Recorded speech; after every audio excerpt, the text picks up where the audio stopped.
There's a man in your office who has not spoken in a meeting in 6 weeks. Not because he's checked out. Not because he has nothing to contribute. You can see it in his eyes. He's tracking everything. Every word. Every subtle shift in tone when the manager pivots mid-sentence. Every moment when someone says one thing but their body suggests another.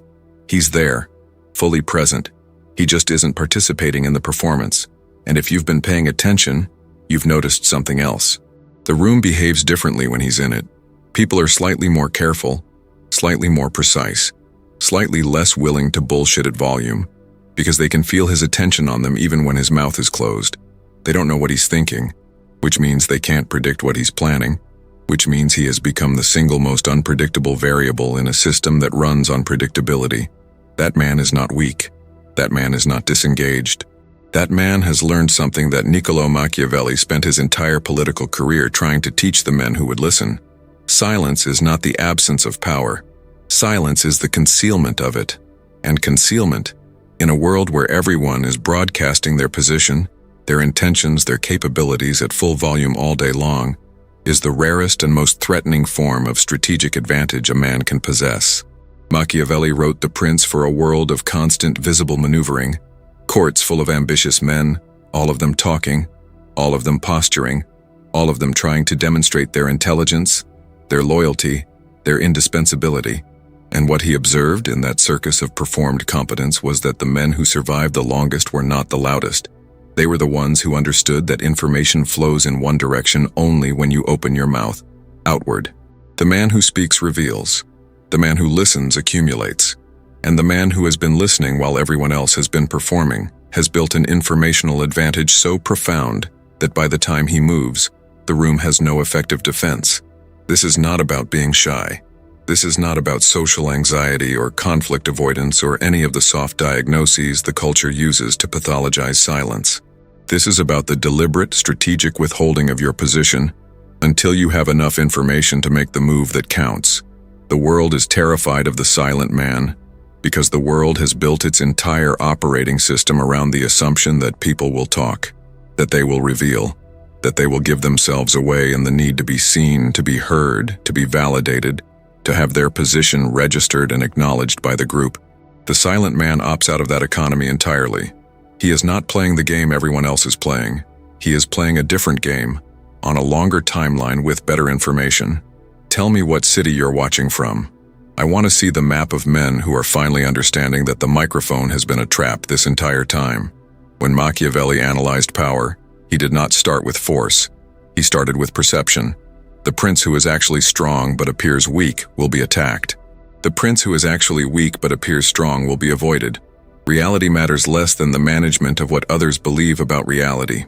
This is the foundational insight of Machiavellian strategy, and it has a direct application to the question of silence. The man who talks constantly, who is always ready with the comment, the insight, the joke, the addition to every conversation. This man is legible. You know where he stands. You know what he values. You know what threatens him by noticing what he defends. You know what he wants by noticing what he pursues in conversation. He is an open book, and the book is being read by everyone in the room, including the people who are not his friends. The silent man is illegible. He could be anything. He could be planning anything. He could know anything. The uncertainty is what produces the fear, because human beings are significantly more afraid of unknown threats than known ones. The known threat can be managed.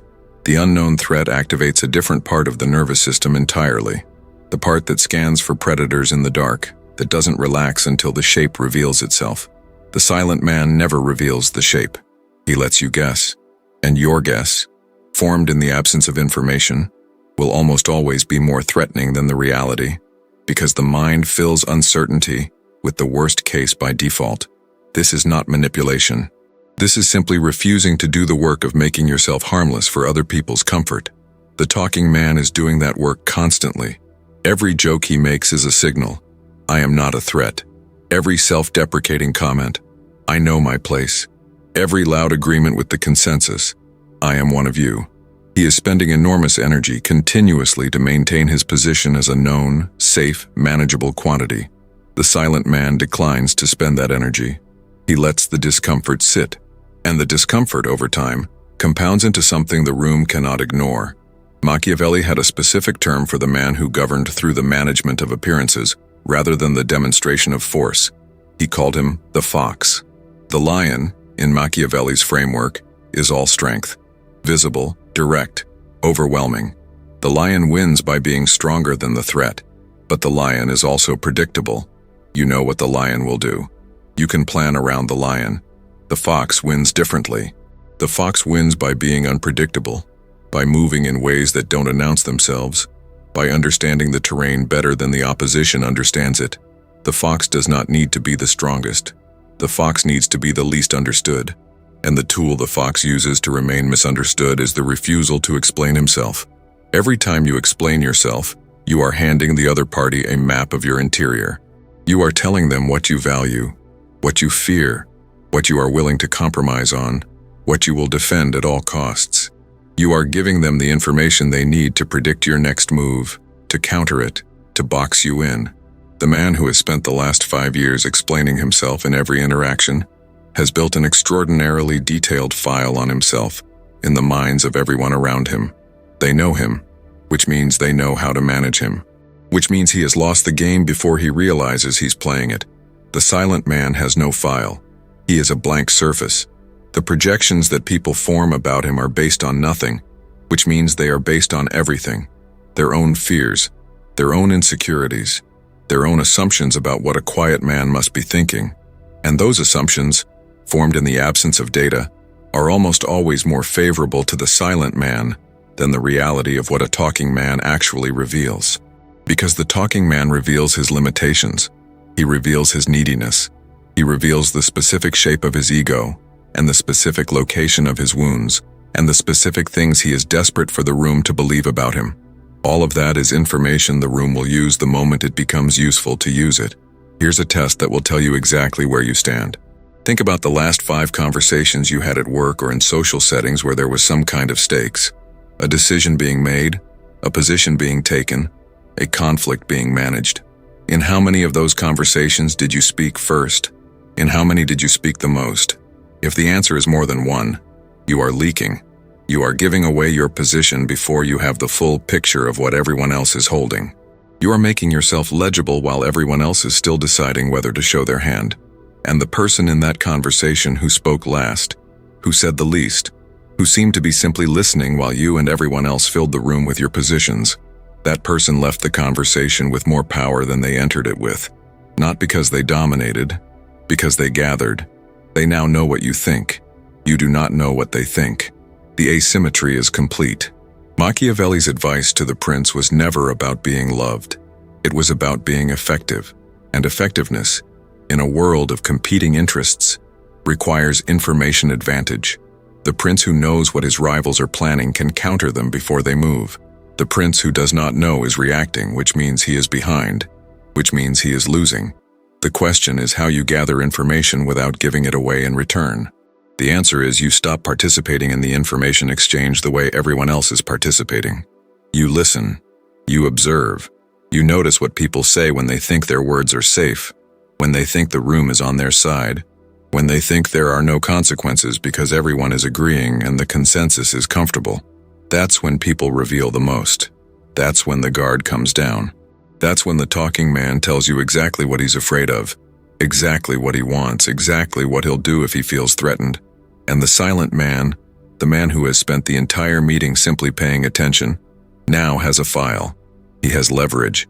He has the raw material for a move that the talking man will never see coming, because the talking man does not even remember revealing the information that made the move possible. He was too busy talking to notice what he was giving away. This creates a loop that the talking man cannot escape. The more he talks to fill the silence, to manage the discomfort, to prove he belongs in the room, the more information he hands to the people who are not talking. And the silent man, the one who understands the game, just keeps collecting. He doesn't need to prove anything. He doesn't need the validation. He doesn't need the room to know he's smart, that he's competent, that he's valuable. He already knows. And his certainty, his comfort in the silence, is its own form of communication. It says, I don't need you to think anything about me. I am not here to perform. I am here to observe. And the room doesn't know what to do with that, Because the room is built on the assumption that everyone needs the room's approval. The man who doesn't is either incompetent or dangerous, and the man who is clearly paying attention is not incompetent. So what does that make him? The fear that silent men generate is not just strategic, it's psychological. Human beings are social animals with a deeply wired need to predict the behavior of the people around them. Survival, historically, depended on knowing who was a threat and who was not. The way you figured that out was by watching behavior, tracking patterns, building a model of the other person's motivations and capabilities. The person who talks gives you the material to build that model. They tell you what they think. They signal their alliances. They demonstrate their skills. They reveal their insecurities. You can relax, at least partially, because you've categorized them. You know what kind of person they are. The silent man refuses to give you the material. Your predictive machinery runs on his behavior and finds nothing solid to grip. He's present but not participating, attentive but not reactive. There's no pattern to lock onto, no clear signal of intent, no obvious vulnerability. The model you're trying to build keeps collapsing because there's not enough data, and the part of your brain that is responsible for threat detection does not relax when the model is incomplete. It escalates. It interprets the absence of information as a potential threat and continues scanning, continues monitoring, continues allocating attention to the silent man even when he's doing nothing, because your nervous system cannot afford to stop tracking the thing it doesn't understand. This is why the silent man occupies more psychological real estate than the loud one. The loud one you can dismiss. You've categorized him. You understand his game. He's not a mystery. The silent one you can't dismiss. He's always there in your peripheral attention. Unresolved, a question your brain keeps trying to answer and can't. That's power. Not because he's doing anything to you. Because your own psychology is doing it to itself in response to the absence of his disclosure. Machiavelli would appreciate the efficiency of it. Maximum impact with minimum action.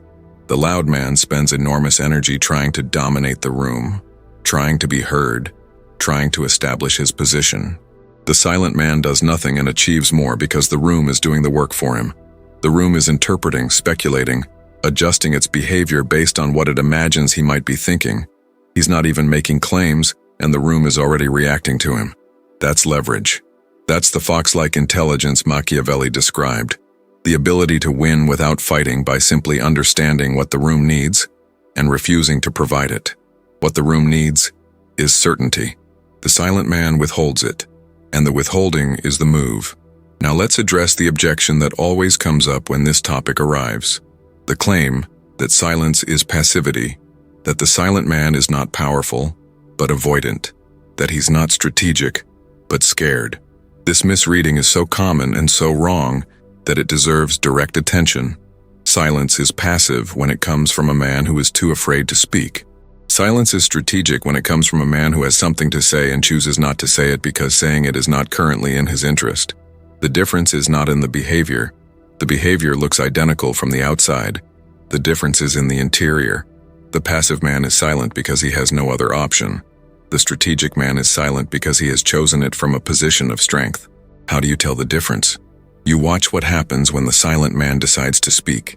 If the silence was avoidance, the speech is hesitant, apologetic, defensive. He's trying to minimize his presence even as he speaks. If the silence was strategic, the speech is precise, measured, and it lands with disproportionate weight because the room has been waiting for it. Everyone knows he doesn't speak often, so when he does, the room stops. The room listens. And the thing he says, because he's been listening the entire time everyone else was talking, is almost always the thing that shifts the frame, that introduces the variable no one else saw, that solves the problem everyone else was circling. That's not passivity. That's timing. That's the application of force at the exact moment when force will have maximum effect. Machiavelli's advice was not to be always strong. It was to appear strong when strength mattered and to conserve resources when it didn't. The silent man is conserving. He's not spending his credibility on every minor point. He's not burning his attention on every conversation. He's waiting for the moment when his words will actually count. And when that moment arrives, he has the full attention of the room because he has not diluted it with 1,000 other moments of speaking that didn't matter. The talking man has the opposite problem. He speaks constantly, which means his words have no scarcity, which means they have no value. The room has learned to tune him out because there's too much signal, and most of it is noise. When he finally says something important, the room doesn't know it's important because his important things sound exactly like his unimportant things. He has trained the room to ignore him. The silent man has trained the room to pay attention, not through demand, through scarcity. He has made his words rare, which means the market for them is favorable. When he speaks, people buy. This is the economic logic of attention, and most men never think about it because they've been conditioned to believe that more participation equals more influence. It doesn't. More participation equals more visibility, and visibility is not the same as power. Visibility makes you a target. Visibility gives your enemies information. Visibility exhausts your resources on displays that produce no strategic return. The man who is always visible is always vulnerable. The man who controls his visibility controls when and how he can be targeted, which means he controls the terms of every engagement. Machiavelli's prince understood that the appearance of power and the reality of power are not the same thing, and that managing the gap between them is the actual work of strategy. If you appear powerful but are not, you can survive on reputation for a time, but eventually reality will test you and you'll fail. If you are powerful but do not appear so, you will be attacked before you're ready. The ideal is to be powerful and to reveal that power selectively, in doses at moments when the revelation serves your interest. The rest of the time, you conceal. You let people wonder. You let them speculate. You let them build their theories and make their assumptions, and you do not correct them even when they're wrong, because their incorrectness is useful. The enemy who underestimates you has already lost. The ally who overestimates you will offer you more than you're worth. Both errors benefit you, and both errors are only possible if you are not talking constantly about who you are and what you can do. The silent man lets the room form its own conclusions, and the conclusions the room forms, in the absence of hard data, are almost always more favorable than the conclusions they would form if he gave them the data, because the data includes his limitations. The data includes his doubts. The data includes the gap between his self-presentation and his actual capacity. The imagination includes none of that. The imagination, faced with a void, fills it with threat. And a man who is perceived as a threat is a man who does not get tested casually. People are careful around him. They think twice before crossing him. They do not take liberties. And all of this protection, all of this caution, is purchased not through demonstrations of strength, but through the simple refusal to demonstrate weakness. Silence is the refusal to demonstrate weakness. Every time you speak, you risk saying something that reveals a limitation, a fear, a gap in your knowledge. Every joke that doesn't land, every explanation that runs too long, every defensive reaction to a minor criticism, these are small demonstrations of weakness that accumulate over time into a profile. The profile becomes your reputation. The reputation becomes your ceiling. The man who has built a reputation is the guy who talks too much, who always has to get the last word, who can't let anything go, who needs to be right in every exchange. That man has built his own cage. The room knows how to manage him. They just wait him out. They let him talk himself into a corner. They let him exhaust himself on the performance. And when he's done, they do what they were always going to do. And he has spent his energy on nothing. The silent man spends no energy on the performance. He's watching what everyone else does after they finish performing. He's noticing who aligns with whom. He's tracking who defers to whom. He's identifying where the actual power in the room is concentrated, and it's almost never in the person who's talking the most. It's in the person that the talkers keep looking at when they finish their point. The person whose reaction matters. The person whose approval or disapproval shifts the energy. That person is usually not talking. That person is evaluating. And the silent man recognizes that person immediately, because they're playing the same game. Two silent men in a room do not produce awkwardness. They produce a different kind of conversation. Efficient, high context, almost no wasted words. They both understand that talking is expensive and silence is cheap, and they both have something to protect. So they communicate in the minimal viable syntax that conveys the necessary information and nothing more. The room around them finds this unnerving because the room is used to conversation as performance, as social grooming. as the continuous low-level broadcast of "I am safe," "I am friendly," "I am part of the group." The two silent men are not broadcasting any of that. They are simply exchanging information, and the efficiency of it, the absence of the social padding, makes everyone else feel like they're missing something, like there's a conversation happening that they're not part of. There is, but it's not in the words. It's in what's not being said. Machiavelli's observation about courts applies directly here. The men who survive are not the ones who are loved. They are the ones who are feared and respected. Love is fickle. It changes based on mood, on recent events, on whether you've pleased people lately. Fear and respect are structural. They're based on the belief that you are capable of things that would be unwise to provoke. You don't build that belief by telling people what you're capable of. You build it by never fully revealing what you're capable of. So the assessment is always incomplete. So the threat is always ambiguous. So the cost-benefit analysis of crossing you never resolves in favor of crossing you. This is why the silent man is feared. Not because he's done anything, because he could. And the could is always larger than the did.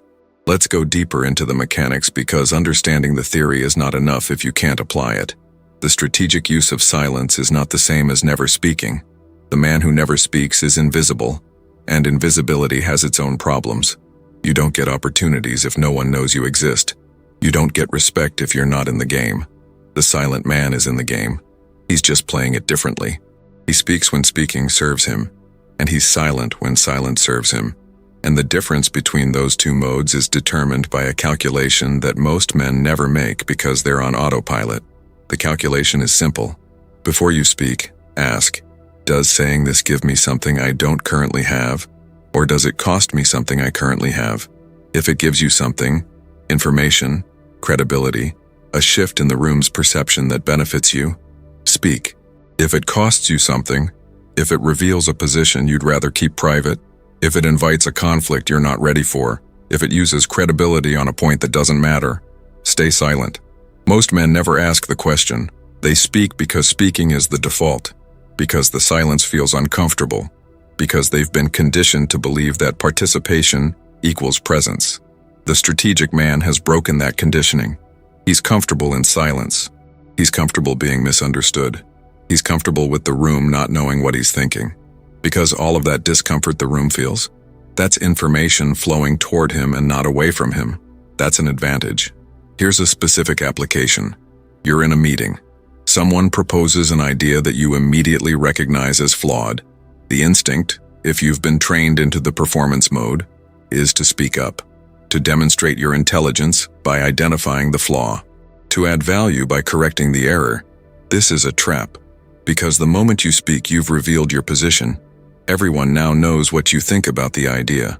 If the idea has political support, you've just made an enemy. If the idea fails, you might get credit for having seen the flaw, but you've also associated yourself with the failure in the minds of the people who don't track details. And most importantly, you've used your credibility on something that might resolve itself without your intervention. The silent approach is different. You say nothing. You let the idea move forward. You watch who supports it. You watch how it gets implemented. If it fails, you were never attached to it. If it succeeds despite your private assessment, you've learned something about your own judgment. Either way, you've spent nothing and gained information. You know who in the room has good judgment and who doesn't. You know who is political and who is practical. You know where the actual decision-making power lives because you watch the process without participating in the performance of the process. This is not cynicism. This is not detachment. This is the recognition that most meetings, most conversations, most of the daily theater of organizational life is not actually where the real decisions get made. The real decisions get made in smaller rooms with fewer people, by the people who have the information and the relationships that matter. The man who is always talking in the big room is not in the small room, because the people in the small room know he can't keep his mouth shut. The silent man gets invited to the small room, because he's demonstrated that he can be trusted with information that should not be public. He's demonstrated discretion. And discretion, in any organization, is the price of admission to the conversations that actually matter. Machiavelli wrote that a prince must learn to be a great pretender and dissembler, not because dishonesty is virtue, but because the truth is a weapon, and you do not hand your weapons to your enemies. The silent man is not lying. He's just not telling the truth to people who have no right to it. He's not performing openness for an audience that will use his openness against him the moment it becomes convenient. He's maintaining operational security in an environment where everyone else is broadcasting their position in real time, and then wondering why they keep getting outmaneuvered. The final layer here, the one that makes silence not just strategic but psychologically sustainable, is this. The silent man is not suppressing himself. He's not swallowing his words and building resentment. He's choosing. He has something to say and he's deciding consciously that now is not the time to say it. The choice is what makes it powerful. The man who is silent because he's afraid is being controlled by his fear. The man who is silent because he's strategic is in control of his fear. He feels the impulse to speak. He evaluates it. He decides it doesn't serve him, and he lets it pass. That is agency. That is the exercise of will. And every time he does it, he's strengthening the capacity to do it again. He's training himself out of reactivity and into intentionality.